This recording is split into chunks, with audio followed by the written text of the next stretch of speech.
ônibus anfíbio, olá você aí de casa. Seja muito bem-vindo ao nosso No Cinecast, o podcast de cinema Maracanã.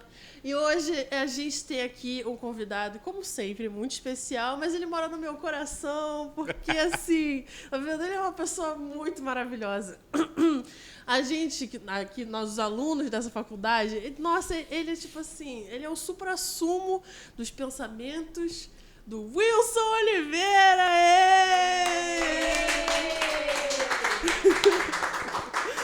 Seja muito bem-vindo ao nosso podcast, Wilson. Obrigado, Maria Rosa. Não sei se eu sou esse supra-sumo todo, mas um sumo eu sou. É sim, cara. Sumo eu sou. É sim. Uma pessoa que é conhecida pelas matérias de Os Pensamentos do Wilson é supra-sumo. Teve um aluno que falou Wilsonlogia uma vez. Caraca, então... Eu não sei se isso é bom ou ruim. É ótimo. Na minha época era Os Pensamentos do Wilson. Porque, tipo, acho que a gente teve umas 4 matérias suas. Então, tipo assim, e era tipo, aí a gente fica tipo, uau! E hoje a gente vai descobrir algumas desses assuntos. Porém, antes disso, a gente vai se descrever, porque a gente tem um projeto de acessibilidade muito legal, em que a gente se descreve para a galera que está nos ouvindo. Então, eu sou a Maria Rosa, eu estou do lado direito do seu visor. Eu estou usando uma blusa azul comprida, uma calça roxa, que eu já estou usando há uns 3 episódios. O meu cabelo está solto, ele é castanho, assim como os meus olhos. Eu, de novo, cortei a franjinha, né? Porque, enfim, a pandemia ainda não passou na minha cabeça. E eu estou usando uma maquiagem que provavelmente só fica boa nessa luz.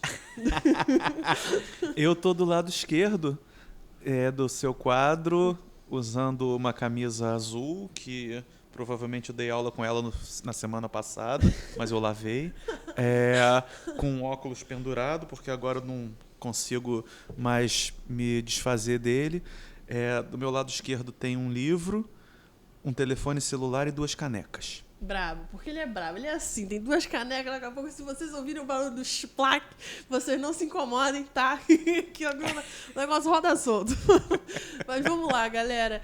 Cara... as suas matérias sempre foram muito interessantes para mim, porque a gente tem fundamentos assim muito óbvios, né? Roteiro, direção, coisas que todo mundo ouve falar quando se pensa em estudar cinema.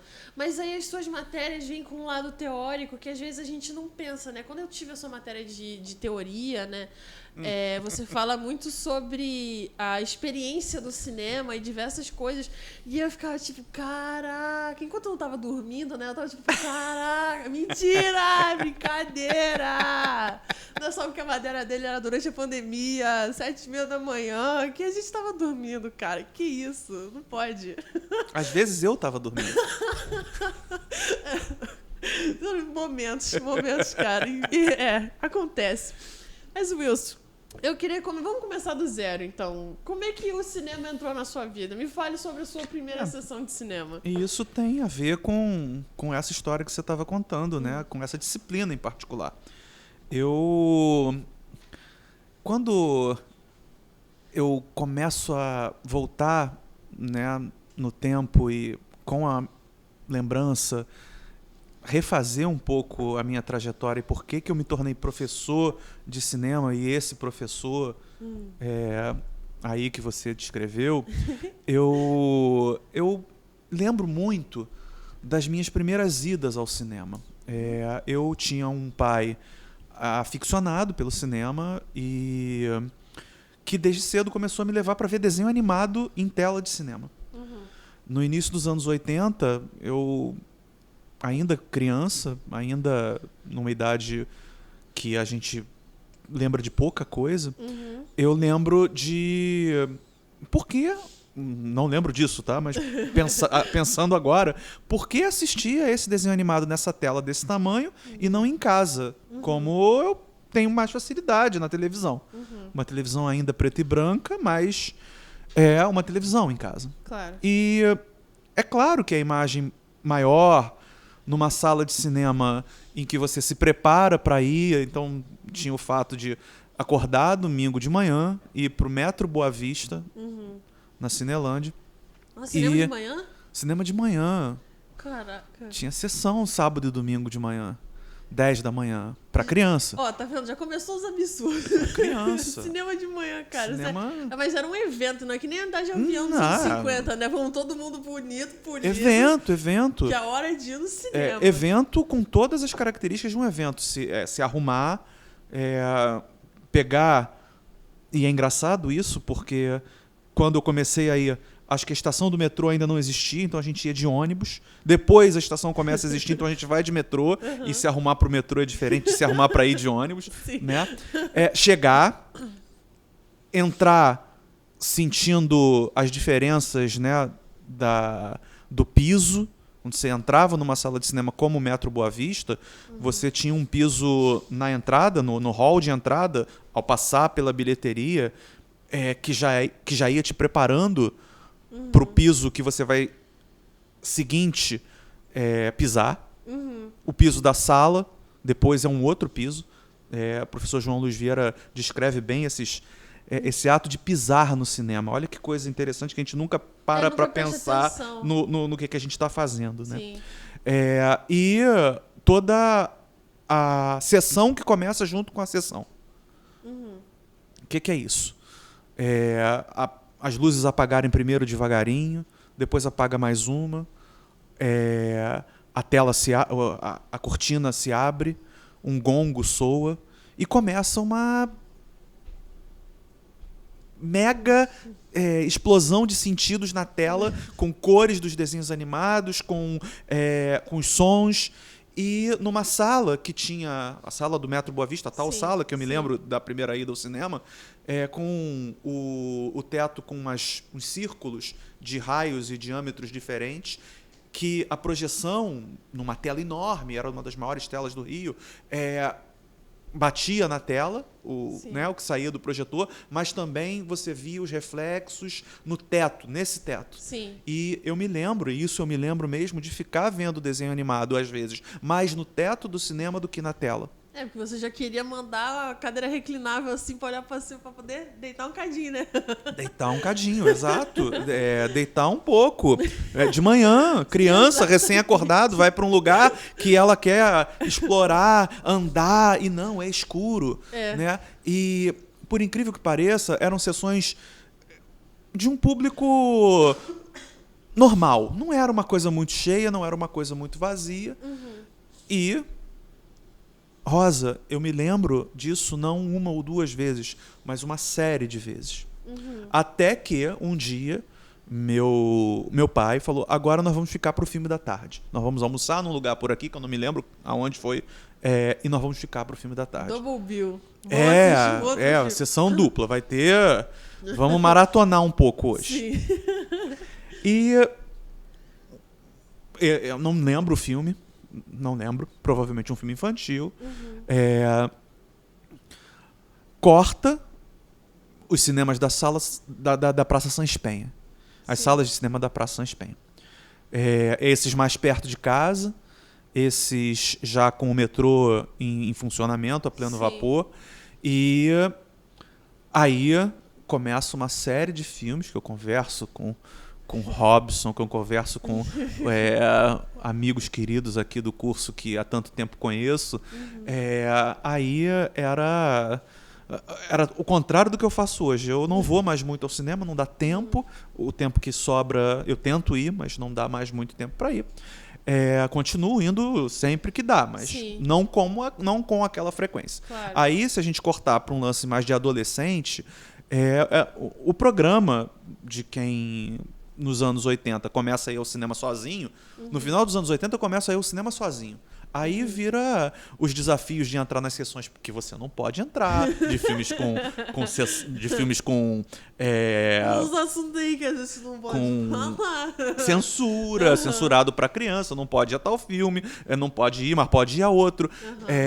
E para terminar, uma história rápida e talvez a mais comum, eu fazendo curso de inglês nessa mesma Praça Sans Penha, e uma aula que eu não estava muito afim de ir, eu resolvo matar essa aula. Eu já ia para esse curso sozinho e eu vou matar essa aula num cinema que meu pai está entrando no cinema para assistir a um filme também. Ah, legal. Bacana. E aí, em vez de ele me mandar para o curso de inglês de volta, ele, não, então já que matou, vamos entrar e ver o filme. É porque a experiência que você relata é quase similar à igreja, né? Seu pai te acordava pra ir pro cinema, em vez de tipo assim, menina, vamos pro cinema, isso aí, tem um filme passando, Sim. e a gente vai assistir. Em vez de rezar a missa, você vai lá assistir os trailers. Sim. Cara, muito divertido.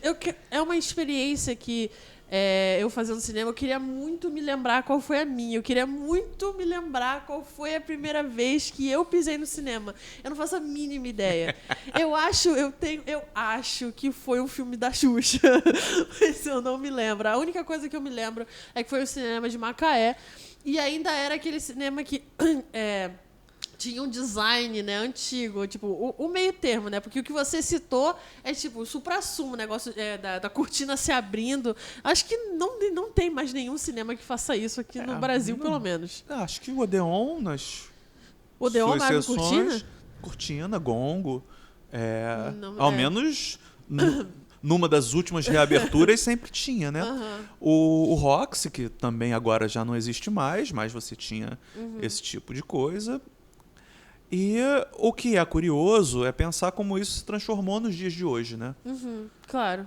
Como, não sei se vocês viram, mas o antigo Cine Vitória, na mesma Cinelândia, que virou Livraria Cultura e agora é uma outra empresa, continua lá tal qual ele era. É um cinema tombado, lindíssimo, na rua Senador Dantas, e...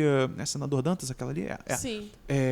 E tá lá, e eu vi um vídeo, um reel, alguma coisa da própria empresa que hoje em dia opera nessa sala de cinema, e o vídeo é muito parecido com...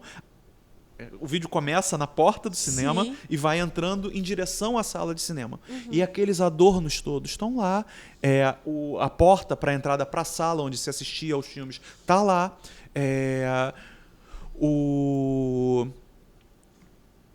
A pesquisa, os pesquisadores sobre salas de cinema, reusos de sala de cinema, estão olhando para isso. Eu orientei uma dissertação de mestrado da Tainá sobre o Cine Guaraci, no subúrbio do Rio de Janeiro, Rocha Miranda, ali por ali, e virou uma loja de departamentos. E como estava tombado, também todos os adornos, toda a arquitetura está lá preservada. Sim. E é uma sala que tinha mais de 1.000 lugares, que transformou-se numa loja gigante de departamentos e que está lá. Hoje, para você não mais ver filme, mas para você ver a sala, né? E fazer a compra na loja de departamentos se quiser. Né? Museu, né? Um museu histórico, tipo assim, um cinema. Um museu. É curioso pensar que cada sala de cinema é um museu em potencial. E sim, né? Sim, claro. E tem até lá na Cinelândia... É interessante pensar que na Cinelândia não tem cinema, mas já teve um dia. E, por exemplo, lá tem várias... E, em particular, que eu acho muito interessante é que tem uma que virou uma igreja universal, né? É o Patê. Isso. E aí, tipo, aqui tem Universal e aí em cima tem toda a decoração de um cinema, né? As máscaras e as deusas, assim, completamente nuas, e aí embaixo tem o símbolo da Universal, acho. Porque, pelo menos, eu não sei lá dentro, né? Que eu nunca entrei, mas a fachada... Entra. Eu, de vez em quando, peço pra entrar e dar uma olhada. Pelo menos a fachada parece continuar a mesma. Sim.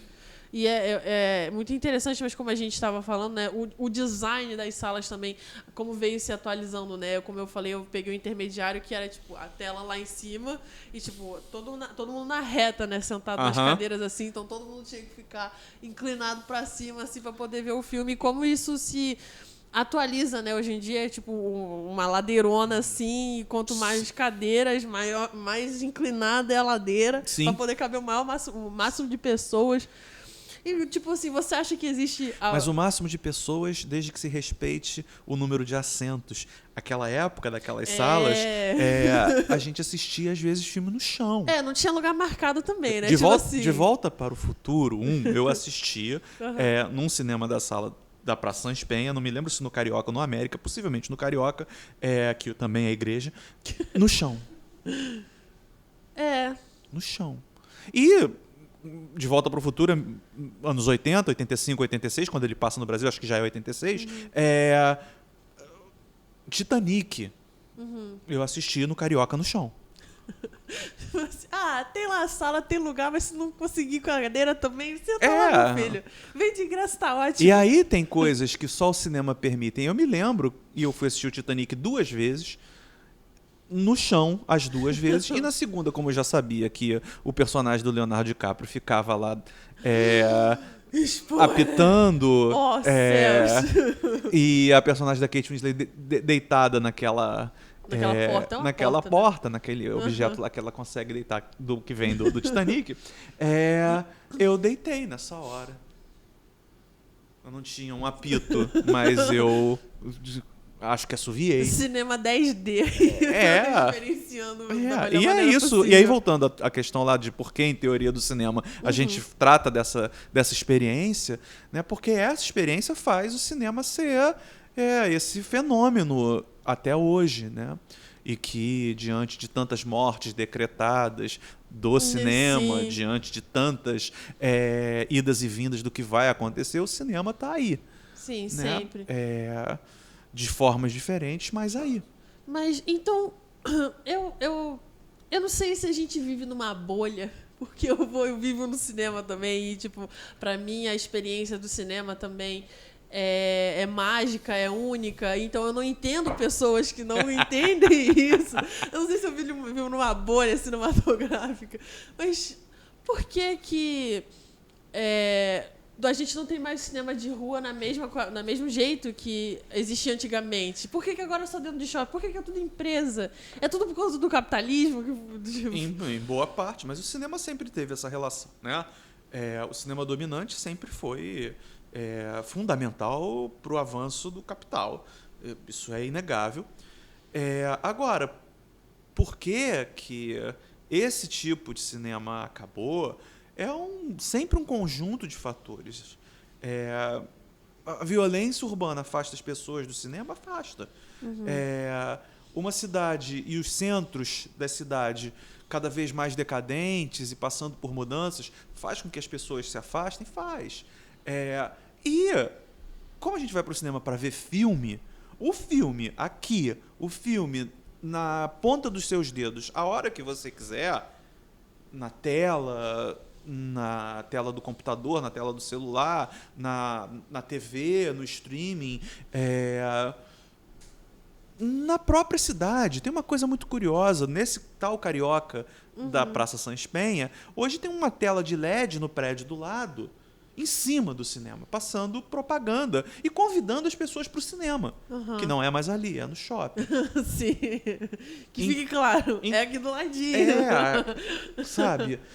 Então, esse cinema que começou a passear por outras mídias de forma muito enfática, às vezes até excessiva, né? Não dá coisa pra caramba, é um excesso de cinema como informação para tudo que é lado, de informações sobre o cinema, pessoas que se interessam muito mais nas histórias de bastidores do que no filme em si, pessoas que se interessam muito mais se vai ter spoiler ou não, pessoas que se interessam muito mais nos produtos derivados do cinema, do filme, do que no filme em si, e filmes que vivem para isso, e um cinema que é feito para isso. Então, isso tudo contribuiu para um outro tipo de ida ao cinema que acontecia e se minimizando, e se perdendo e se transformando numa outra coisa. Eu costumo brincar e falo isso em turmas e falo isso para todo mundo. As pessoas não vão mais ao cinema. No caso do Brasil, em particular, as pessoas vão ao shopping e aí elas acabam indo ao cinema. Sim. Não, no meu caso, necessariamente eu só vou no shopping por causa do cinema. Isso falando do grande público, sim, né? Claro. Agora, os amantes do cinema, cinéfilos, continuam com esse hábito nas salas poucas que restam. Sim. Poucas, comparado no momento, mas aí era o momento do cinema na rua, nos centros, nas periferias. Esse cinema que eu citei há pouco, o Guaraci, era num lugar que, andando mais 1 quilômetro para frente ou para trás, ia ter outro cinema. Sim. A Praça Sans Penha, se a gente for subindo a Rua Conde de Bonfim, ou descendo, eu vou contar aqui os que eu me lembro, tá? Nos anos 80. Manda bravo. Você tem, começando essa segunda Cinelândia Carioca, como a Thalita Ferraz chama, você tinha o Tijuca 1 e 2, quase ali do lado da Mesbla, na galeria de um grupo de vestibular, de um pré-vestibular.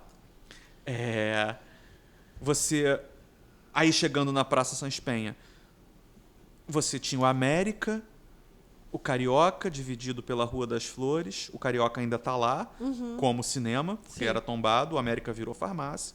Ou vira farmácia ou vira igreja, na sua maior parte das vezes. Né? Vira algo da cura. O cinema que era algo da cura, agora perdendo espaço para esses outros tipos de cura. Ditos. Subindo, isso eu tô falando de anos 80, tá? Porque se você voltasse mais um pouco no tempo e atravessasse para o outro lado da praça, você ia dar no onde hoje é o Shopping 45, o antigo Cine Olinda, que tinha, se não me engano, 3.500 lugares. Caraca. Imagina que quando a gente pensa assim, cinema devia ser coisa pequenininha, né? Tipo, sei que, caraca, 3.000 lugares. A gente pensa que... Só para terminar a excursão, o Bruni Tijuca, super numa galeria, hoje é um laboratório. Alguns viram laboratórios de análises clínicas. Como sempre uma cura, também né? Cura, também em busca pela cura. O Bruni Tijuca, que hoje é um laboratório. O Arte Tijuca, que era o mais high-tech dos cinemas da Praça Sans Penha. E na Galeria Sky, o Tijuca 1 e 2. Na minha época, já era 1 e 2. Foi onde eu fui matar a aula saindo do curso de inglês. Só, agora, imagina, e quem faz esse exercício também, o meu querido mestre e amigo João Luiz Vieira. Imagina o que era, num sábado à noite, todos esses cinemas acabando uma sessão e as pessoas saindo. Sim. Caraca. Cinemas que, assim, no barato, a gente coloca 10.000 lugares. No barato. Imagina acabar uma sessão. Sim. E essa galera toda saindo. É um dia de... É um outro Maracanã ali do lado, mais ou menos. Sim, é isso que eu tava pensando. Acabou o jogo, Flamengo e Vasco. Se a gente não quiser pegar dois grandes times, pegar só um time, vai parecer, porque... acaba uma sessão. Mas agora imagina isso acontecendo na sessão da tarde, na sessão depois, na sessão depois, na sessão depois. Imagina. Imagina isso hoje em dia, com os problemas de transporte que a gente tem, com os problemas urbanos que a gente tem em geral. Então, talvez por isso esse hábito tenha que ter mudado mesmo. E, ao contrário, durante muito tempo eu fui muito saudosista dessas minhas idas, dessas experiências, dessas histórias de cinemas também, expressão do João Luiz Vieira. E agora eu começo a me contentar com o que tem, tentar lutar por eles, uma luta inglória. O Roxy, por exemplo, teve uma comoção, essa comoção chegou à prefeitura. Se teve um decreto para manter o Roxy como atividade cinematográfica, ele acabou virando cabaré, que é o que ele vai virar agora. Né? Vai ter uma atividade cinematográfica como lá. sempre, um lugar de cura. Um lugar de cura. O cinema é um lugar de cura. Com certeza. Com certeza. Nem que seja para você ver você mesmo refletido na tela, né? E falar, caraca, é verdade. Meus traumas são todos culpas do meu pai. Mas você fala muito também sobre essa logística, né? E você acha que, quando a gente fala disso, o dinheiro, né, também está muito nessa, como a gente estava falando no capitalismo, porque quando você tira o cinema da rua, aí tudo bem, vamos ao shopping. Eu acho que eu já falei isso aqui outras vezes também, tipo, vamos ao shopping. Então, tem que pagar o estacionamento. Aí vamos... O combo de pipoca que é, tipo, R$60. Uma pipoca e 2 bebidas. Aí, tipo assim, o ingresso também não é baratinho. E o que eu tava prestando atenção eu sou cronicamente online também, então adoro ver os comentários das pessoas, principalmente sobre o show da Madonna, né? Porque é um espetáculo cultural, não importa o que ninguém diga. E, pô, você botar 1 milhão e 600 mil pessoas na areia é uma coisa fácil. Olha só. Porque o brasileiro gosta disso, né? Gosta dessa coisa da cultura. Tanto é que quando houve a semana... Toda vez que tem a semana de cinema, né? Que os ingressos ficam a preços irrisórios, as salas lotam. Mas isso não significa nada pra essa gente, cara. Não é possível. Tipo, cara, tem muita gente na sua sala. Não significa mais dinheiro? Que, tipo, é melhor você fazer o ingresso a R$40 e uma sessão pra ninguém ver do que o ingresso a R$5 com várias sessões lotadas? Rosa, o que eu acho que os empresários do ramo de exibição, muitos deles tratam aquilo como um imóvel. Com o cinema eu ganho mais ou menos dinheiro do que com outra atividade. A outra atividade me dá mais dinheiro, então é para outra que eu vou.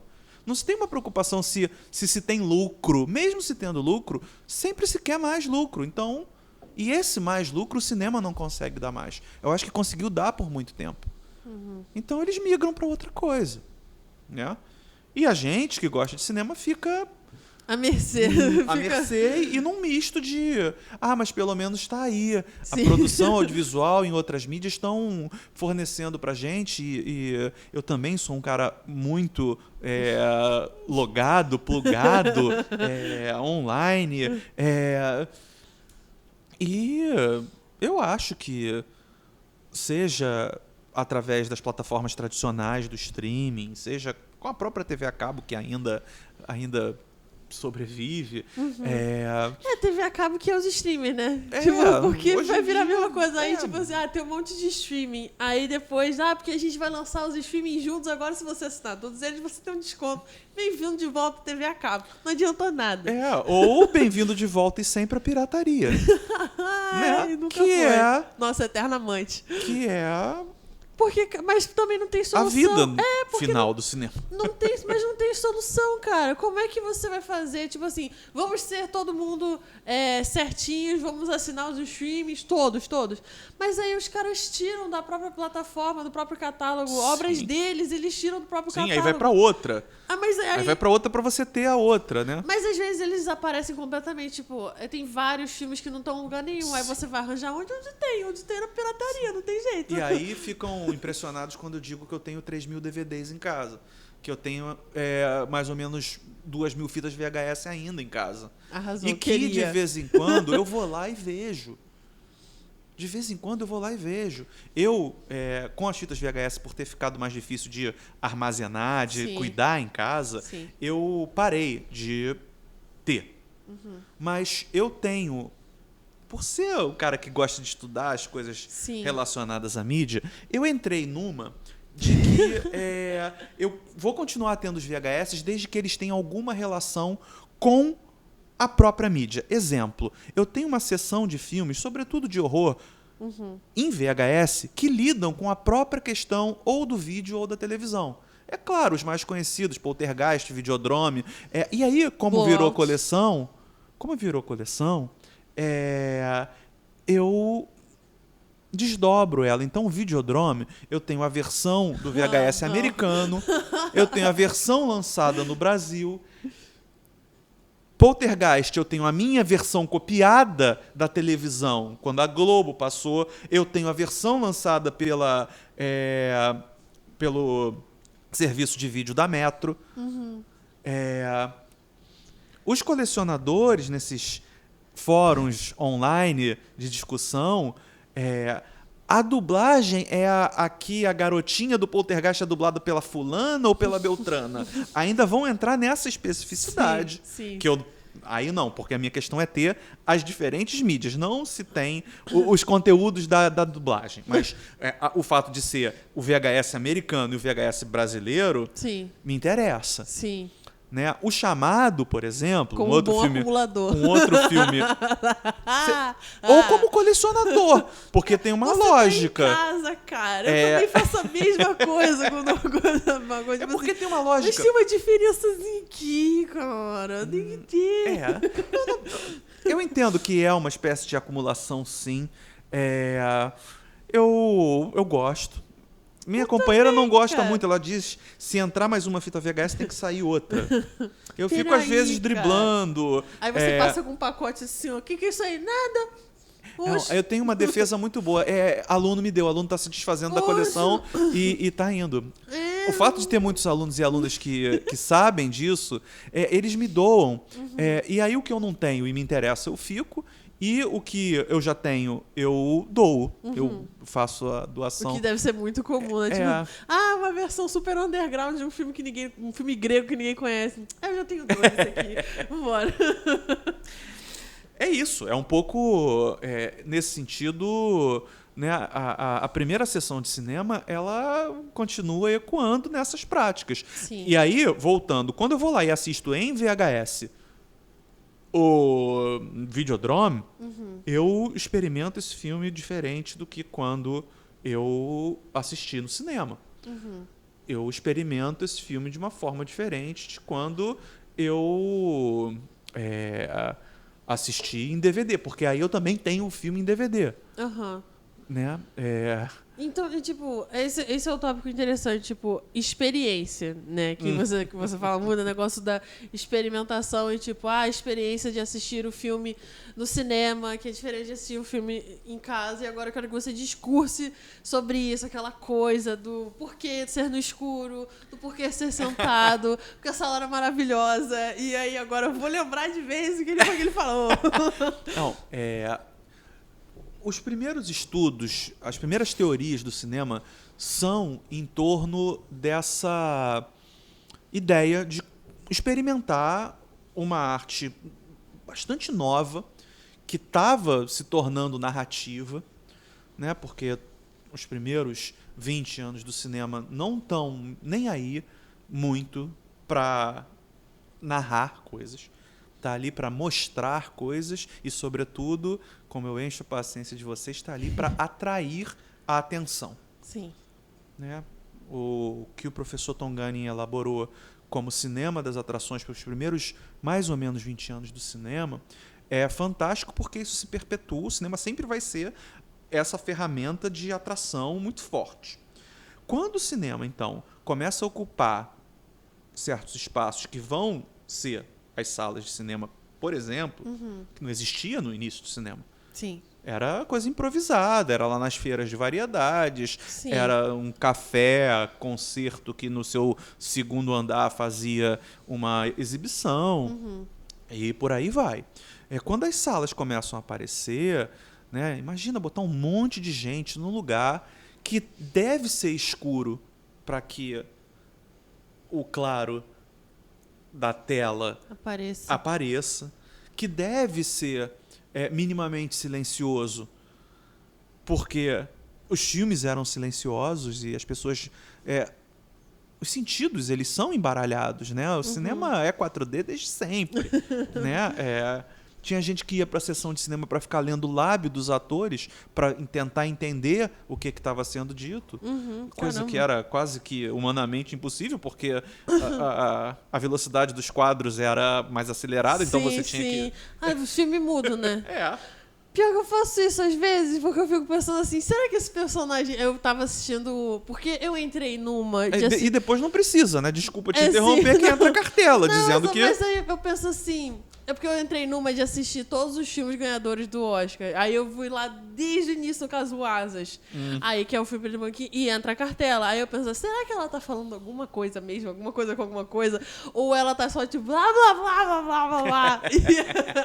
Aí eu tava tentando prestar atenção pra ver se ela tava falando alguma coisa mesmo. Então, tem sentido. Tem. Mas você entrou nessa de assistir todos os filmes do Oscar? Todo mundo tem essas relações de colecionar, de certa maneira, a sua relação com o cinema. Eu entendo entendo, cara. Eu entendo.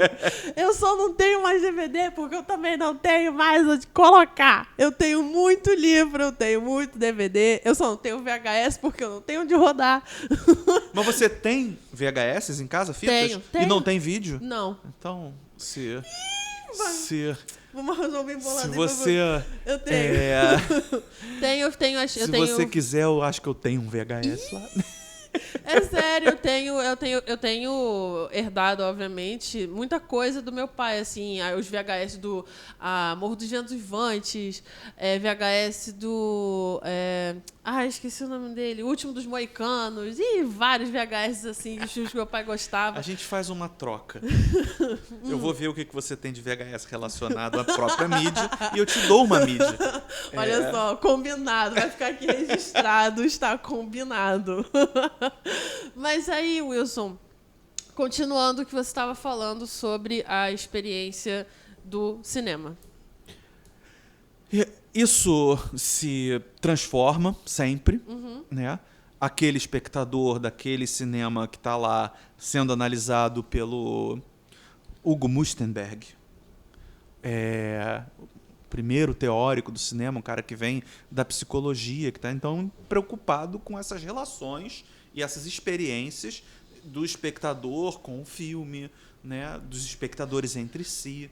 Essas experiências elas mudam e se transformam tanto que, se a gente vier para os dias de hoje, a gente vai ter uma enorme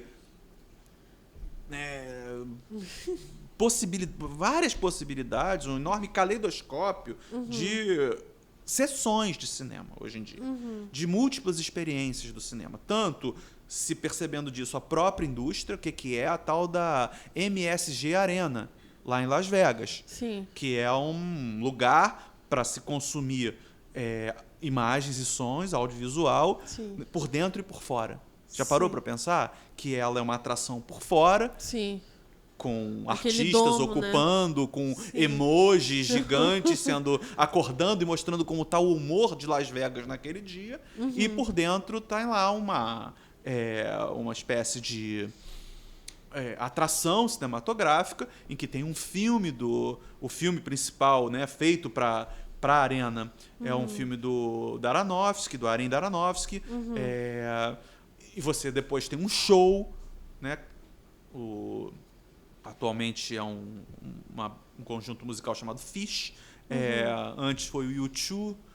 Parece que quem vai ocupar a arena mais para o futuro é a Beyoncé, né? Mantendo aquela estrutura dos espetáculos de Vegas com um invólucro, para falar bonito, Sim. cinematográfico, Sim. por dentro e por fora. Sim. Então, o que é como a experiência cinematográfica, e eu tentei discutir isso nesse livrinho aqui, que é a minha tese de doutorado, sobre cinema ao vivo. Uma coisa que se popularizou com a expressão em inglês, live cinema, e que é sobre esse tipo de exibição, de performance, dentro de espaços mais da arte contemporânea, mas também feito por cineastas. O Peter Greenaway foi um que falou: não me chamem mais de cineasta, me chamem de VJ. Caraca. O Coppola fez lá um experimento que ele chamou de live cinema, inclusive lançou um livro com alunos de 2 universidades americanas de captação, edição e exibição em tempo real de todo um projeto. Entre outros, né, cineastas que se debruçaram por essa prática de um cinema que é muito mais parecido com a linguagem da internet do que da linguagem cinematográfica. Sim. E isso é fantástico. Até um aspecto teatral, né? Tipo, teatral. De você, tipo... Teatral. A diferença seria só que tem as câmeras ali, o envolvimento com as câmeras, mas é praticamente Agora, um teatro. o que é curioso é que a galera do teatro também fez esse movimento. Então você pega um cara genial como Rubens Veloso, né, também fazendo esse tipo de movimento de um teatro hipermediático, multimediático, que, graças à projeção de cinema, está ali. o projeto do Orson Welles, lá nos anos 30, que foi recuperado, chama-se Too Much Johnson, foi recuperado, exibido inclusive no Brasil como um filme, mas era um ato de uma peça. Então, lá nos anos 30, o Orson Welles, que era o cara talvez mais multimídia daquele momento, resolve fazer um projeto. O projeto do filme eu sei que é dele, a peça teatral eu não sei, mas ele estava envolvido de alguma forma. Sim. Né, em que um dos atos de uma peça parava-se tudo e ia-se ver um filme. O filme foi lançado e o Tuma Johnson é um filme de perseguição, daqueles típicos dos anos 20 e 30, né, no momento da linguagem cinematográfica se afirmando e tal, mas já era um projeto para uma outra mídia. Então, eu acho que, pegando carona nessa coisa da experiência do cinema e essa experiência para nós, espectadores, né, fenômenos multimídia como o live cinema, o próprio videoclipe, isso aqui, assim, os podcasts começaram a arrebentar, logo tem que ter vídeo. Sim. É muito rápido, né? Essa é a nossa relação com imagem. Pergunta pro Homem das Cavernas. A gente tem que voltar no tempo e perguntar por que tem gente que faz isso, né? Aquele documentarista que eu mostro numa das aulas lá, o Marc Kazemar, que mostra como na pré-história já se tinha uma relação e o cinema já existia à sua maneira. Né? As pinturas rupestres com movimento. Movimento por conta da luz da tocha que os nossos ancestrais estavam lá usando, fazendo. Né? Olha aqui. Que experiência do cinema é essa? Que experiência do cinema é essa? Que o cinema experimental, por exemplo, lida muito, né? de brincar com a própria luz da projeção. Não é brincar com a luz do que está sendo capturado somente, né? Como tem todo um cuidado de luz aqui. Mas é brincar, por exemplo, com a luz da própria projeção. Sim, as sombras, né? As sombras, as cintilações da imagem e tudo isso. Sim. O cinema experimental, que é aquilo que eu também, com os alunos, insisto em dizer, tudo aqui numa universidade é experimental. Sim. Tá todo mundo querendo fazer o melhor filme narrativo aqui e vocês, no máximo, conseguem fazer um bom filme experimental, o que é ótimo. Que é o objetivo disso aqui. Sim. Até porque já é batido, né? Enquanto o experimental experimenta, um outro cinema encontra. Mas graças ao que foi laboriosamente pensado. Por isso que é um grande laboratório. Assim. Tem teóricos que eu gosto que criticam a universidade, por exemplo. Por que cursos de cinema? Oxi. Eles têm uma premissa até curiosa, mas depois a maior parte deles se contradiz? se revêem essa oportunidade. O Mark Cousins, que é um cara interessantíssimo, agora há pouco aqui, com vários alunos, foi interrogado por que ele mandou dizendo que tinha que se colocar bombas em escolas de cinema. Explodir todas elas. Uma metáfora, tá? Não é para colocar de verdade. Sim, mas tem muita gente que talvez quisesse. Sim. O próprio Mark Cousins, quando perguntado, disse: quando eu falei isso, eu devia estar fora de mim, eu devia estar muito bêbado, eu devia estar em algum outro estado alterado. Eu renego, eu desdigo, eu não concordo com isso. Agora, então, eu creio cada vez mais que aqui é o lugar para brincar com as experiências como um todo, para experimentar com certeza. de todas as maneiras possíveis, né? Com certeza, porque acho que a galera também se cobra muito, né, quando chega aqui. Porque, cara, quando você quer fazer cinema, você você tem que ter um pezinho de artista, né? Então você, sim. aí você vê os filmes que você gosta e fala, eu vou fazer igual, com uma Coca-Cola e uma coxinha. Só que, cara, às vezes não dá. Às vezes, sempre, no caso, né? Aí, aí fica aquela coisa de se frustrar, ou então, se não for exatamente do jeito que eu tô imaginando, não vou fazer. Mas aí, se você não fizer, você nunca vai aprender como fazer de fato. Exato, E fica nesse... exato. Então, como você falou, tem que experimentar, tem que tentar fazer, tem que fazer dar errado, que dê errado diversas vezes para poder dar certo.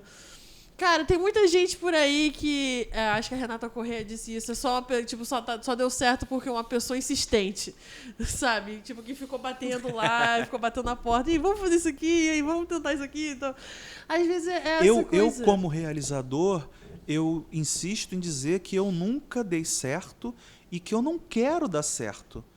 Porque, como eu sou um realizador em segundo plano, como a maioria dos meus filmes, videoclipes, projetos multimídia são fruto do meu trabalho como pesquisador e professor, ali eu quero justamente problematizar. Eu estou adaptando um filme que eu fiz com um ex-aluno, Zé Guindani, para um festival chamado Small File, Arquivos Pequenos. É um festival que só aceita 1.44 megas por minuto. Então, se você tem um filme de 2 minutos, ele pode ter no máximo 2.88 mega. O 1.44 é por conta do disco de disquete lá. Sim. De 1.44.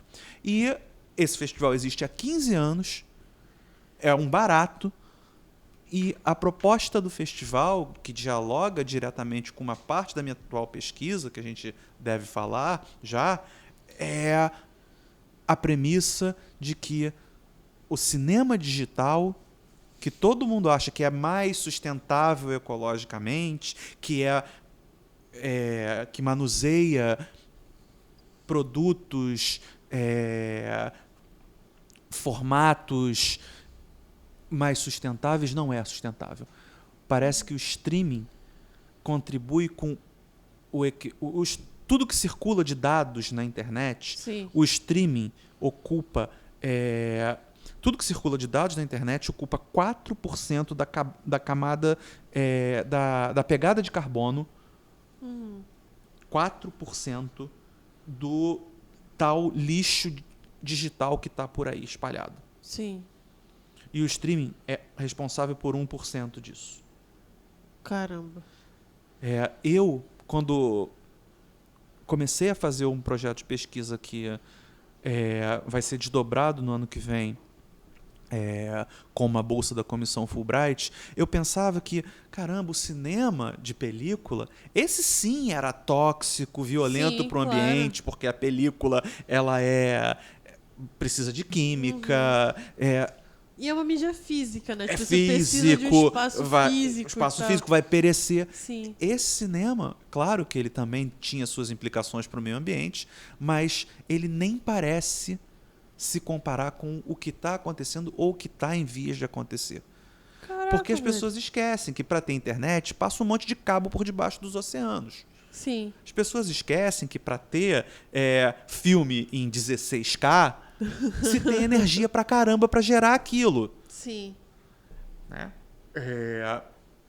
Então eu fui pensar... Mas o filme nem existe, cara. A internet não existe. Como assim? Apagou da rede. Não existe, tá aqui no ar. Tá no não ar. Existe. Tá no ar e tá...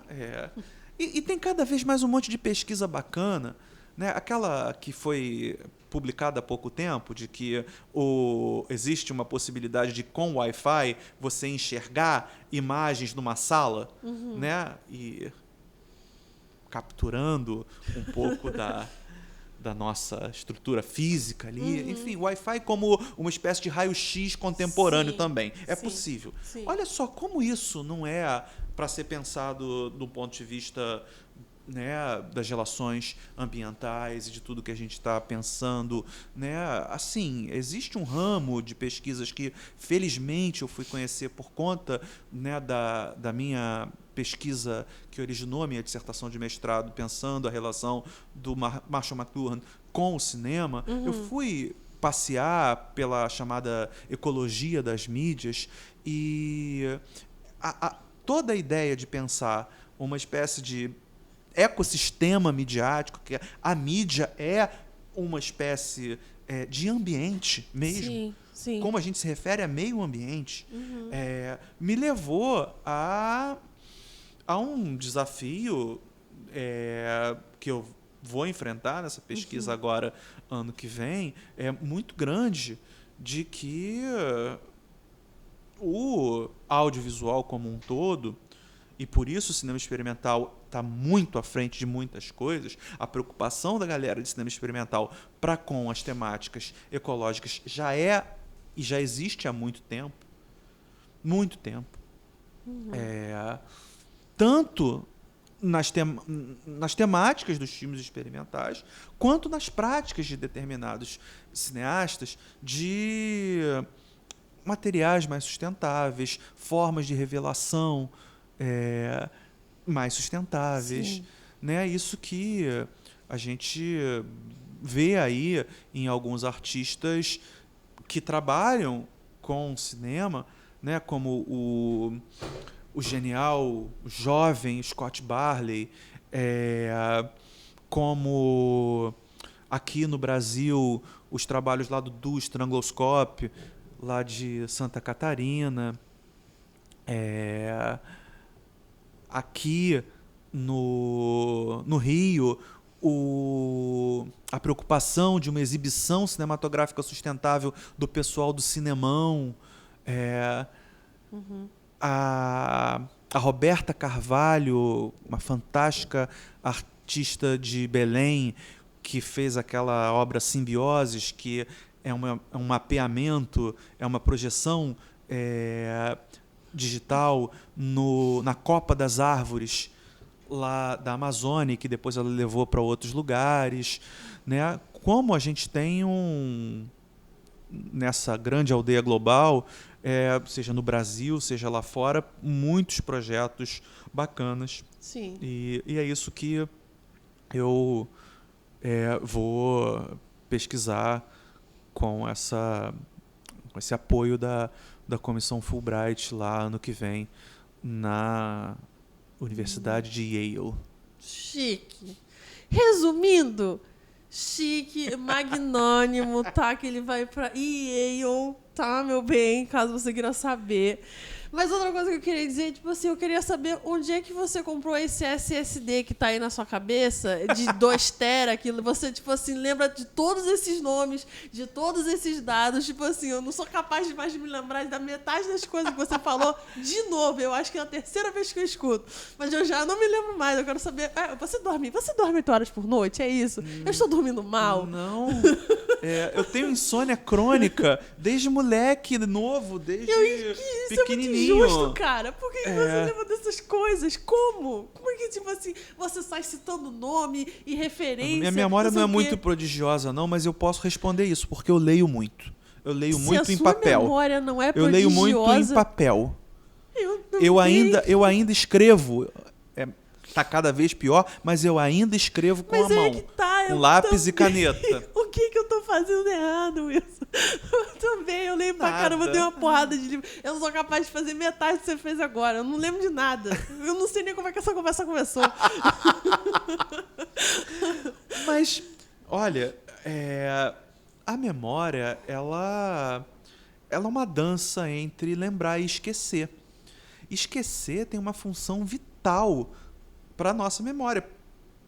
Sem esquecimento, tem lá no Brilho Eterno de uma Mente Sem Lembranças, Sim. uma frase do Nietzsche, Sim. que na boca do personagem lá do Jim Carrey, Joel Barish. Tá vendo? Viu? Tá Você vendo? acha que eu vou me lembrar o nome do personagem dele? Você vai lembrar de outro personagem com certeza que te interessar mais. Lembra um personagem do Jim Carrey que você gosta ou de qualquer outro ator que você gosta. Você vai lembrar. Esse podcast vai ter 3 horas, eu vou estar o resto do tempo assim, ó. Serve Oppenheimer, porque é o nome do... É literalmente o nome do filme. Mas a frase na boca do personagem do Jim Carrey é bem-aventurados os esquecidos porque desfrutam até dos seus próprios erros. Uhum. Essa é uma provocação nietzschiana fantástica sobre a memória. Bem-aventurados os esquecidos. Eles podem gozar dos seus próprios erros. Eles podem aproveitar, porque eles esqueceram. Isso, faz eu me sentir melhor sobre a minha memória de vento. Então, mesmo... Tá, pode ser que a minha memória seja boa para esse tipo de coisa. Ela é péssima para outros. Para certas habilidades práticas, por exemplo, eu acho que eu nunca aprendi a... Eu acho que eu nunca fiz arroz da mesma forma. Bravo. Eu tento, mas eu nunca fiz o arroz da mesma forma. Eu não sei se faz isso primeiro ou isso depois. Se faz... Cara, é muito ruim. Parece que eu experimento a vida toda só na minha cabeça, sabe? Porque, tipo, eu vejo a cara de todo mundo, eu nunca esqueço o rosto. Eu sou, tipo assim, eu lembro de todo mundo que já passou por mim. Só que eu não sou capaz de ligar o nome da pessoa, da onde eu conheço ela. Tipo assim, eu sei que eu já vi aquele rosto, eu sei que ela já passou pela minha vida. Talvez eu até me lembre como, mas eu não faço a mínima ideia do nome dessa pessoa. Eu fui fazer parte da minha formação num programa chamado Estudos Interdisciplinares em Memória Social. E o autor fundador desse campo é um pesquisador chamado Maurice Halbach, que problematizou uma ideia que ele chama de memória coletiva. A gente lembra em conjunto dos outros. Uhum. Eu acho que isso é muito... Poderia ser aquele negócio do efeito Mandela, que todo mundo acredita que lembra da mesma coisa? Acho que sim. Acho que sim, talvez. Pensa um projeto, de repente, de pesquisa. Pronto. Vai ser o TCC que eu nunca tive. É sempre isso, E que filmes seriam capazes de unir essas coisas. A pesquisa tem isso, né? Eu acho que a pesquisa tem essa coisa vibrante de... a maior parte das minhas contribuições, que eu acho que realmente valeram a pena ao longo de 20 anos dando aula e de 30 anos tendo o cinema como interlocutor de muitas coisas da minha vida, eu acho que o que foi mais curioso é justamente esse lado de saber rolar a bola. Eu não faço ideia nem do que seja o projeto... Qual foi o projeto que você falou agora há pouco? Efeito Mandela? Efeito Mandela. Eu acho que eu ouvi falar rapidamente. Mas, então, por que você não pensa isso? E aí, quando você começa a orientar... Né, eu já orientei mais de 200 trabalhos de conclusão de curso. Menos o meu. Só no curso de cinema. Eu comecei a orientar em 2005. No curso de cinema. Então, ano que vem, são 20 anos orientando. Uhum. Eu quando estou com os meus orientandos, seja de graduação, seja de mestrado, doutorado, o que você traz disso, né? E como você vai percorrer esse caminho, né? Uhum. A leitura te é suficiente? Você precisa de um outro tipo de ida a campo? Você precisa extrair certos dados ou não? É uma pesquisa de outro tipo de ordem, mas é só o filme que me interessa, e é o filme num sentido mais abrangente do que um trecho, um fragmento. E separando essas coisas para um pesquisador, eu fui sendo empurrado por várias situações externas às minhas pesquisas, que depois é que eu fui entender como eu cheguei a ser uma pessoa que transita por um campo de discussão, saberes, práticas, e que me ouvem. Sim. Eu prefiro muito mais ouvir, mas tendem a me ouvir. Eu estou aqui para ser ouvido, Com né? certeza. Por exemplo. E isso vem, Rosa, de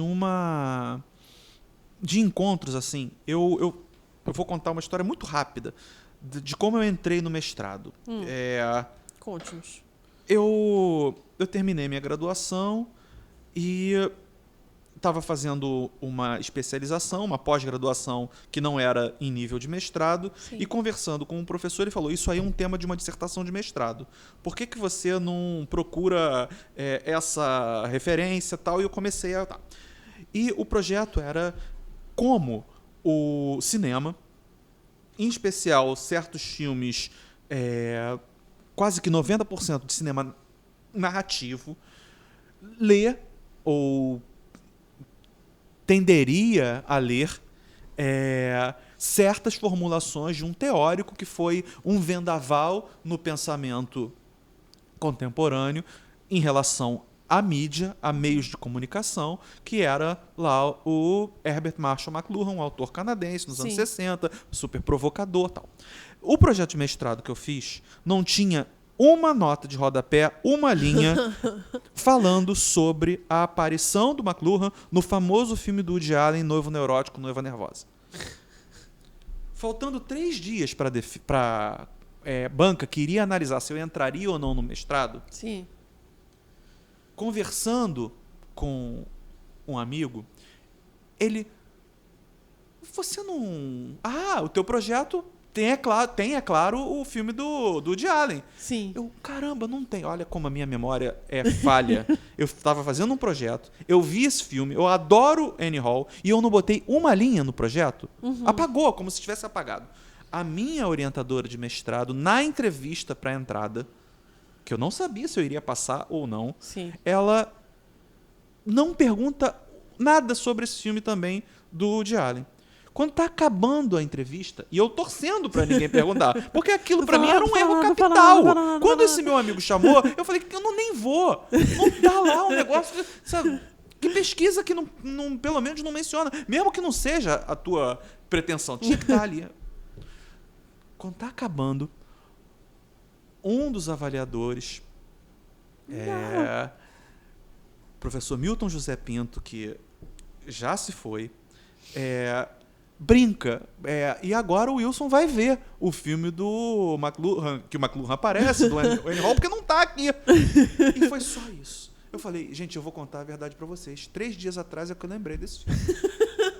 Esse filme virou... Aí vem o desdobramento mais bacana. Essa pergunta virou o primeiro artigo que eu publiquei na vida, McLuhan como personagem de cinema, publicado nos Anais da Intercom de 2004, em Porto Alegre, que está debaixo d'água. Inclusive, eu acho que onde foi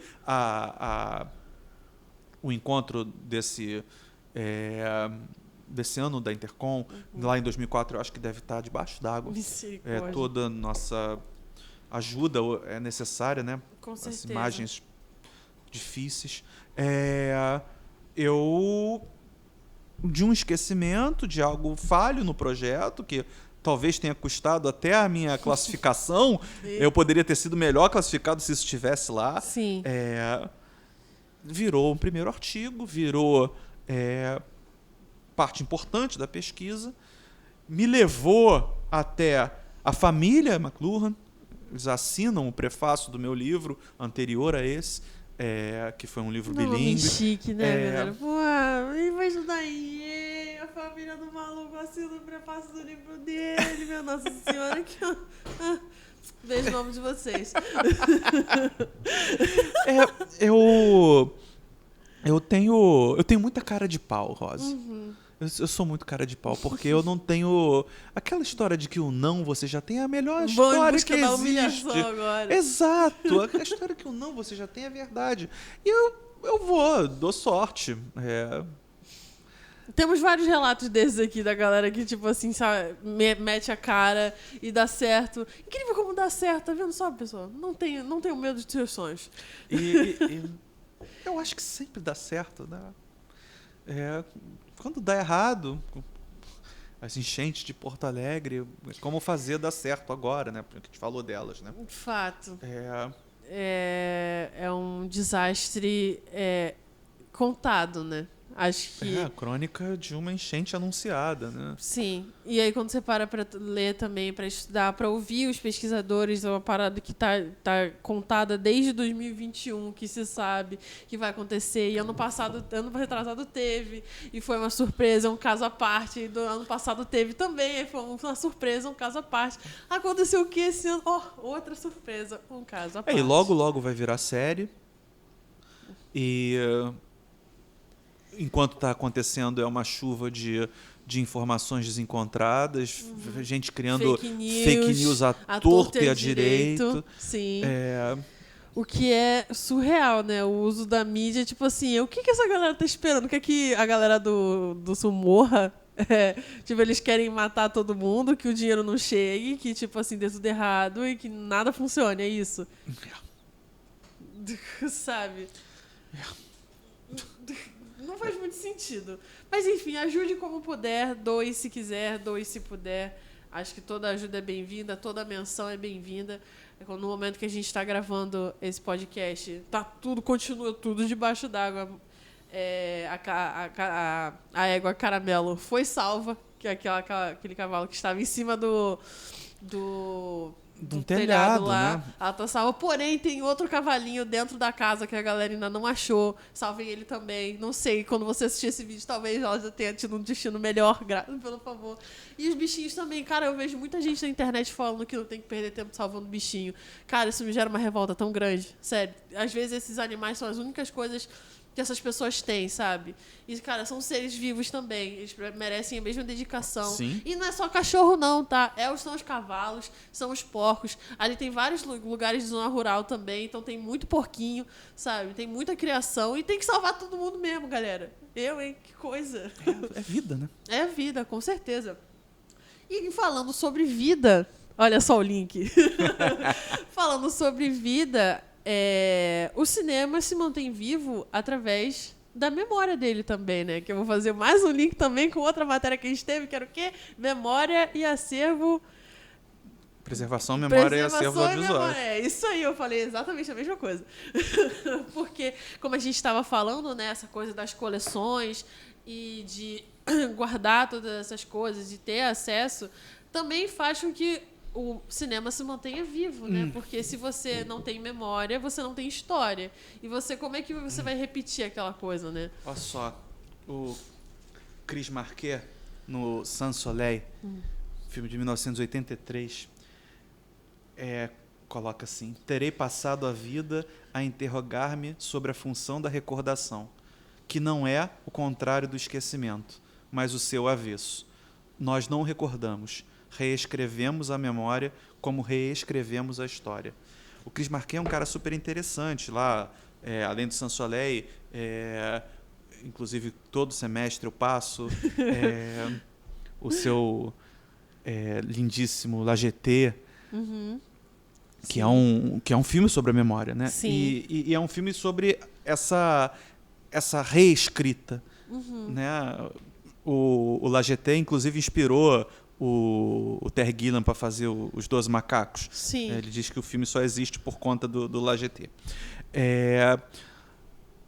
Em todos esses filmes do Marquet, eu acho que um pouco isso está sempre ali pensado, problematizado, né? A gente está sempre, no fundo, celebrando uma reescrita. A gente reescreve a memória da mesma forma como a gente reescreve a história. Por isso que qualquer filme do Marquet é um remake de si. Sim. O Marquet pode ser pensado, eu tentei pensar o Marquet como mais um VJ do que um cineasta, mesmo fazendo filme, né? Embora tenha trabalhos nas artes visuais que o aproximem bem dessa prática mais contemporânea do live cinema. Mas um pouco, e voltando a essa questão, né? Qual é essa reescrita que a gente quer para pensar o cinema futuro? É a coisa do remake, que nem me incomoda tanto. Que é guiado pela nostalgia, né? Que a gente É. também fala muito, eu lembro você falando muito sobre como a nostalgia também leva as pessoas, tipo, à memória, aquela memória de, que eram tempos melhores, que é uma coisa que você também falou, né? Porque de ir no cinema de rua e blá, blá, blá, e essa nostalgia faz com que você gere aquele remake, que não sei o quê, blá, blá, blá. E eu lembro muito de você falando disso nas aulas também, ai, caraca, esqueci o que eu ia falar agora. Mas, tá vendo só? A minha memória me deixando? Acontece, galera. Não tem jeito. Mas eu lembro de... se eu me lembro de alguma coisa, né? De você falando muito nas aulas também sobre esse resgate, né? Que, tipo, às vezes desnecessário, porém bem-vindo. Porque... tem um estudo lá que diz, eu acho que é francês, que só existem 35 histórias originais. Né? Já ouvi falar disso. Pois é, e aí, tipo assim, tudo meio que deriva daquilo, não é? Eu acho que na área, né, inclusive lá no programa de doutorado que eu fiz, resgate é uma palavra que nem pode ser usada, não se resgata nada, quem resgata é bombeiro, quem resgata mas eu acho que, nesse sentido, o cinema é sempre, né, uma busca. Um resgate é uma busca, né? Mais do que um salvamento. Eu acho que a gente está sempre buscando formas de se reescrever um cinema do passado que se perpetua, né? Hoje em dia, os anos que eu me dei por gente, os anos 80, são celebrados no audiovisual de uma forma muito diferente, cada um com uma proposta, mas sempre lá. Né? Você pega de Black Mirror a Stranger Things, passando por videoclipes que se referem a esse passado ou outro, né? De uma forma muito criativa, muito saudosista, nostálgica, mas potencializadora de muitas coisas. Por exemplo, o meu episódio favorito de Black Mirror é o San Junípero. Sim, maravilhoso. Que é literalmente né, nos anos 80 sim. E, no fundo, a distopia se dá lá no entendimento de que se está no futuro sim. Olhando para aquilo, mais ou sim. Menos. Né? E é o episódio que, para muitos, é um dos mais suaves da coisa toda, né? É o alívio da temporada. É fofinho. Né? Eu acho que esse episódio é um resgate, talvez uma busca nesse sentido, talvez muito mais importante do que muitas atitudes preservacionistas às vezes erradas, infundadas, né? Talvez esse episódio seja muito mais importante do que alguns filmes de arquivo que foram equivocados. Eu costumo problematizar com os ultra-entusiastas do arquivo. Sim. Né? Coisa que eu sou fascinado, na teoria e na prática. Na teoria e na prática. Mas que precisa de todo um distanciamento para talvez ser melhor compreendido. Para, de fato, ser melhor compreendido. Né? Assim... O tema da memória, que é o guarda-chuva maior, onde tudo isso aqui está ancorado, ele é um tema nobre do cinema há muito tempo. Né? Ele é um tema vital para o cinema. O cinema está sempre lembrando e algumas vezes querendo esquecer certas coisas do seu passado. Né? Em nome de um futuro, e esse é o lance maneiro da memória, né? Se não me engano, Baudelaire, poeta, que problematiza uma memória do futuro. Qual seria uma memória do futuro? Sim. Né? Saudade daquilo que a gente nunca viveu. O Chris Marquet tem um pouco isso. Eu acho que toda a configuração onda pós-cinematográfica, esses pós-cinemas são também isso. Sempre você acaba encontrando um elo de uma prática midiática cinematográfica no passado.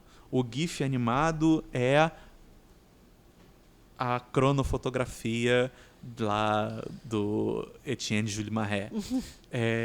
Ou os trabalhos de fotografias animadas do Eduardo Muybridge, que a gente falou do cavalo lá do sul, né? O TikTok revisita várias práticas midiáticas, as candid cameras, as câmeras escondidas, as danças. Sim. Se associam a todo um horizonte que o cinema das atrações tão bem lidou. E por aí vai, né? A gente fez nessa semana da economia criativa, a gente fez uma palestra em dupla, eu e o professor Lucas Alvarez, sobre o streaming, e o streaming também reedita várias questões da televisão nos seus primórdios, né? Tudo hoje temperado pelo algoritmo, né? Hoje Sim. temperado e como base. Sim, né? claro. Vai te mostrar o que é mais similar ao que você se interessa. Eu já fui, acho que todos já fomos guiados por ele. Claro. No nosso audiovisual do dia a dia. No YouTube, no Netflix, por aí vai. Até pra isso você tem aquelas coisinhas, tipo o curtir, o joinha até do próprio Netflix, pra dizer o que você gosta e o que você não gosta, pra poder fazer essa, entre aspas, curadoria, né? Sim, essa curadoria. E eu não sei se, como o Caetano disse, o lance é enganar o algoritmo ou coisa parecida. Não sei se eu consigo, mas eu tô tentando o tempo inteiro. Eu tô tentando o tempo inteiro pra que o meu... aquilo que eu sempre tive de procurar um filme no cinema da rua, de não ir, não cair nessa coisa trivial que se cai de ir para o shopping e aproveitar e ir para o cinema, né? Eu tento fazer a mesma coisa com os trocentos produtos audiovisuais que estão surgindo e é muita coisa e não dá para ver. A gente conversa muito sobre isso.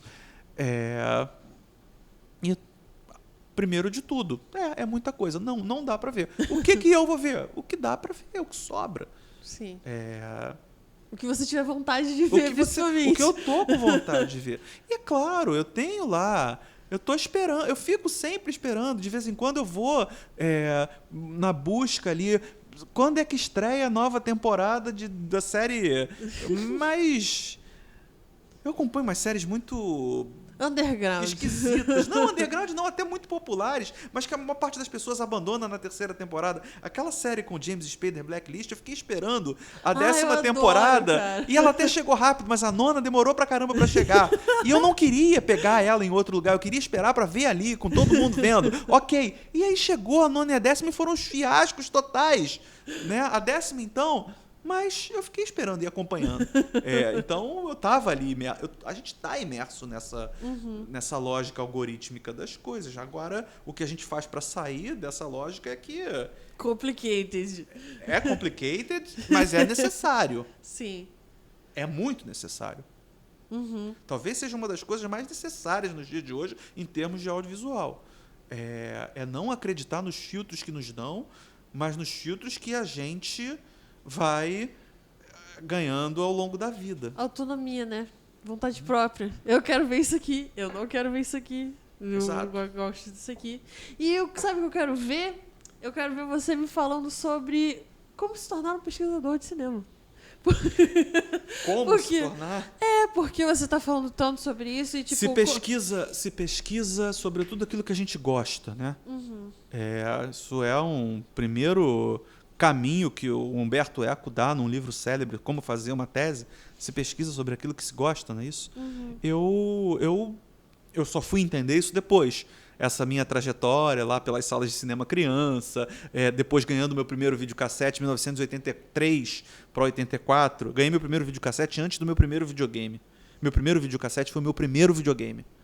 Brabo. Tô falando, seu pai te levar pra igreja, antes de dar o videogame, tá? Assiste filme, moleque. Era bom isso. E aí, um amigo, Ricardinho, levou a gente, me associou na Video Game Center, onde você alugava games para jogar. Você não tinha os cartuchos, você alugava. Mas era uma locadora de vídeo também. E você ganhava por tabela a possibilidade de também alugar lá. Então eu estava num lugar onde todo mundo da minha idade estava alugando mais game do que filme, e eu estava alugando mais filme do que game. E ao mesmo tempo eu estava num negócio maravilhoso que aconteceu nos anos 80, que não era uma locadora, mas era um videoclube, era uma associação de vídeo. Então você pagava uma mensalidade que nem um clube, frequentava que nem um clube e saía de lá com 2 fitas a cada 2 ou 3 dias. Você tinha direito a trocar. Tinha uma bolsinha, era uma graça. É tipo uma bibliotequinha, só que de vídeo. Exatamente. Era aqui na Avenida Melo Matos, uma rua de mão inglesa que tem aqui perto. A casa depois virou um lugar de vestido de noivas e agora a casa está abandonada. Poxa vida.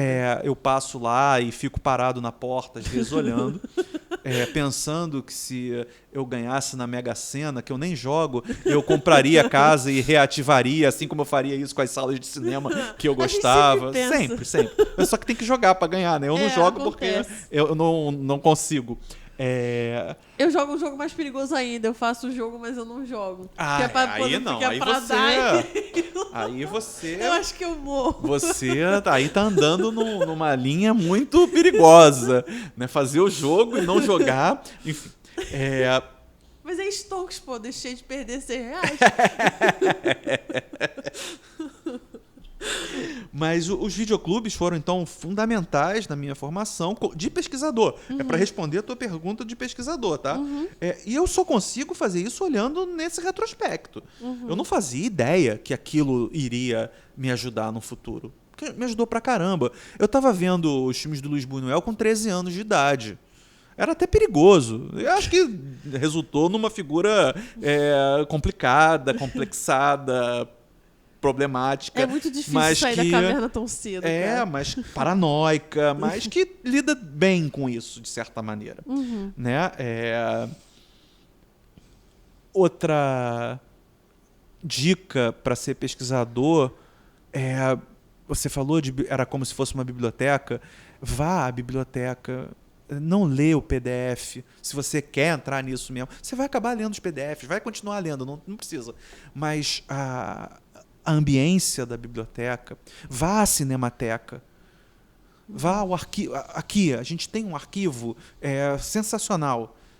Sabe? Eu brinco com os alunos e as alunas em sala de aula, vocês já foram ao arquivo aqui do lado? E eu sei que um ou outro vai. E aí, se fuçar, vai encontrar aí umas preciosidades que eu sei que tem. Que eu sei que tem. Preciosidades do curso, preciosidades de fora do curso que estão aqui. Por exemplo, não sei se sabem, eu não sei, nunca contei isso publicamente, só conto isso para alunos que ficam depois da aula. Teve um aluno que o pai tinha alguma parceria com um parque de diversão que tinha uma atração que combinava projeção em película com projeção digital para fazer um simulador lá de uma montanha-russa. O filme em película dessa montanha-russa está aqui.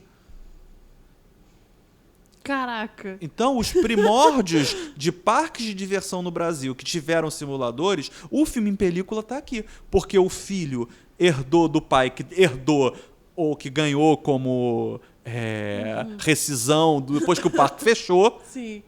Pegou o espólio lá do parque e é isso.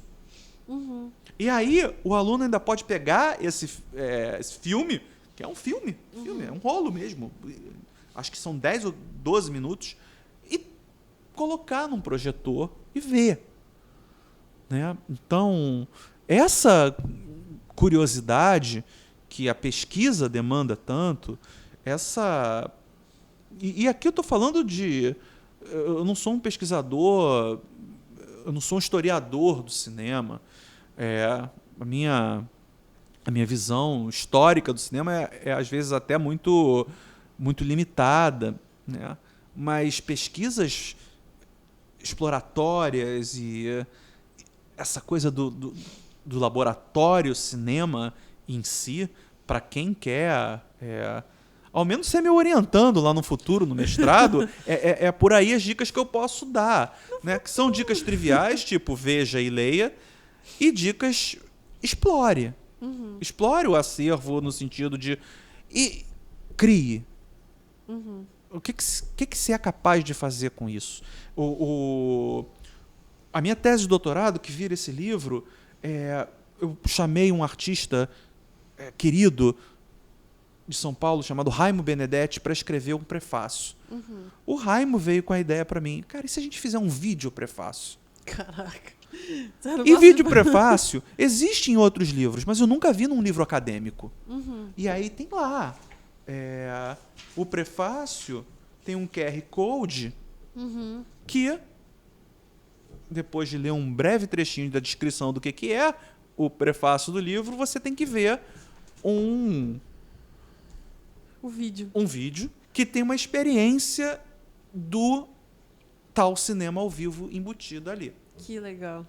Então, olha só, o Raimo, que é um pesquisador autônomo, não é um cara da universidade, e é uma das mais poderosas vozes de pesquisa, na minha opinião, no Brasil, de temas relacionados a essa configuração do live cinema. É um artista fantástico, ganhou Kikito, ganhou bolsas para ir pesquisar a vida do Muybridge lá fora, do Marré lá fora, inclusive gerando um livro fantástico sobre esses dois gênios dos primórdios do cinema, né?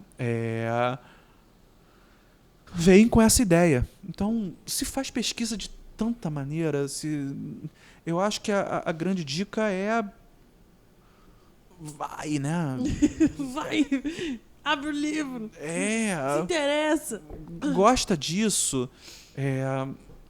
Agora, aquilo que a gente gosta demais, a gente precisa se afastar para poder analisar. Com certeza. Porque se você não se afasta, você... Pronto, tá feito. Você vai rasgar elogios, isso não é pesquisa, né? Sim. Aí vira... Depoimento.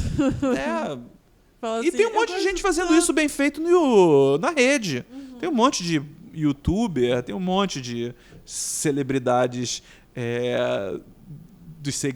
celebritização dos seguidores. Tem um monte de gente com zilhões de seguidores, milhares de seguidores fazendo esse tipo de coisa, né? Com certeza. Agora, uma pesquisa acadêmica, uma pesquisa que vai te dar e te demandar anos da sua vida. Fazer um mestrado são 2 anos. Eu dizia que passava rápido. Hoje eu sei que não passa. Tudo bem que nosso tempo depois da pandemia mudou, né? Quando eu olho para ex-alunos que terminaram o mestrado durante a pandemia, eu fico, caramba, como é que vocês conseguiram? Eu não conseguiria fazer nada na pandemia.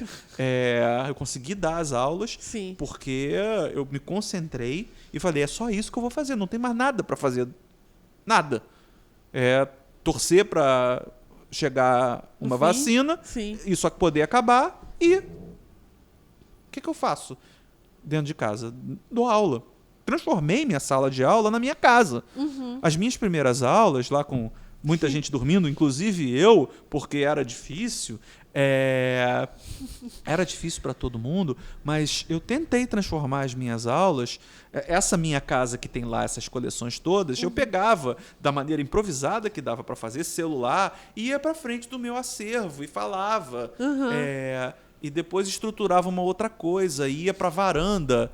Tinha uma disciplina que eu dava para o curso de fotografia que eu tinha que ir dar aula da varanda. Porque senão não tinha como fazer as coisas. Eu precisava de luz. Eu estava em casa, não tinha luz. Então, não sei se são boas dicas. São as minhas dicas. Valiosíssimas. São as minhas dicas nesse... É difícil o mundo da pesquisa, porque ao mesmo tempo você vai chegar lá e vai trabalhar como? Fato. Pesquisar é um trabalho. Com certeza. Com certeza. Que não é nem um pouco bem remunerada, principalmente aqui no Brasil, a gente sabe bem. Muito triste essa situação. Porém, 2 anos não passam rápido, mas sabe o que passa rápido? O nosso tempo aqui. Ah, gente, poxa vida. Infelizmente, nós estamos chegando no fim da nossa conversa. Poderia ficar aqui lhe ouvindo por mais não sei quantos 1000 anos. Gente, sério, eu tive 4 matérias com esse homem. Dá pra fazer um ano inteiro só com a aula do Wilson. Então, tipo assim, a gente tentou comprimir tudo que dava aqui só nesse episódio. Mas a gente poderia ficar aqui falando sobre propriedade desses filmes. Porque, tipo assim, quando você aluga uma parada que tá no streaming, quando você compra algo que tá no streaming, se essa plataforma deixar de existir, logo a sua compra também não existe mais. Sim. A gente poderia falar sobre... A gente poderia passar horas e horas falando sobre o trabalho de ser pesquisador, professor aqui no Brasil. A gente falou de cinema como um todo, mas a gente também não falou da experiência do audiovisual brasileiro. Tipo assim, como levar as pessoas para assistir filmes brasileiros, que já tá difícil o filme estrangeiro. A gente não falou as diferenças sobre filmes de nicho, porque você falou de um festival super nichado, que eu mesmo nunca ouvi falar. Small Fire Film Festival. Pô, uma parada super A nichada. gente não falou do documentário que eu tô fazendo com Márcia Bessa sobre o Ayrton Bahia, que já teve aqui tá nesse podcast. Só? Maravilhoso, o Ayrton, gênio, maravilhoso, ícone. Que ele, caraca, ícone em cima de estrela. Gente, sério, alguém traz um Oscar pra esses homens. Nossa Senhora. Então, tipo assim, esse homem, cara, a gente... Vamos deixar aí, a gente vai deixar nos comentários. Se você quiser que a gente taque ele aqui de novo, a gente faz uma parte 2 e a gente continua falando, porque aqui é um negócio a gente gosta de falar. Mas como última missão pra você, Wilson, você vai me dar uma palavra, porque a gente aqui é pop, a gente não é agro, mas a gente é pop. E a gente gosta de colocar uma palavra para definir o episódio da semana, porque aí a gente sabe que a galera que colocar nos comentários assistiu até o fim, ficaram aqui bravamente conosco, não dormiram, que nem alguém... Ui, tá vendo? Não dormiram, que nem algumas pessoas fazem, sabe? E nos ouviram até o final. Escolhe aí uma palavra, Wilson. Pode ser sala de cinema, vale? Vai. Sessão de cinema. Pode ser sessão de cinema. Pode ser, então bota lá nos comentários. A galera comentar assim, ó. Esse videocast foi tão interessante que parecia que eu estava numa sessão de cinema. E sessão é com 2 S, hein? Por favor, galera. Vamos lá. Essa sessão. Se você estivesse lendo o livro, você saberia que era uma sessão com 2 S. Wilson, foi um prazer enorme receber foi você meu. aqui. Foi incrível. E é um prazer estar falando aqui, em especial para amigos e amigas tão queridos e queridas. Com certeza. Você mora no coração de todos nós. Você é o amor da nossa filha. Sentiremos muito a sua falta quando você estiver lá em Yale fazendo a sua pesquisa. Mas é rápido, é rápido. Por favor, volte para o coração de todos nós. Muito por favor. Wilson, muito obrigada pela sua presença aqui. A gente vai ficando por aqui. Foi ótimo estar na companhia de vocês também. Não se esqueçam de curtir, compartilhar, mandar esse vídeo para todos os seus amigos que gostam de pesquisa, que talvez nunca tenham pensado em cinema da mesma maneira. Sigam as nossas páginas, @no Cine Maracanã, @no Cinecast, @agência. Segue todo mundo. Wilson, onde é que a gente acha você nas redes sociais? Onde é que a gente acha suas coisas? Esse livro aí. Onde é que a gente acha esse livro aí? Esse livro tá aí nas livrarias virtuais da vida. E eu tô no Instagram, pela página do Nucine, vocês me acham, porque eu sigo a página do Nucine, eu sigo todas essas páginas, mas é Wilson Oliveira 1978. Isso aí, tá vendo? Faça que nem ele, siga o exemplo do nosso querido professor, siga todas as nossas páginas. A gente vai ficando por aqui. Um beijo e até a próxima. Tchau!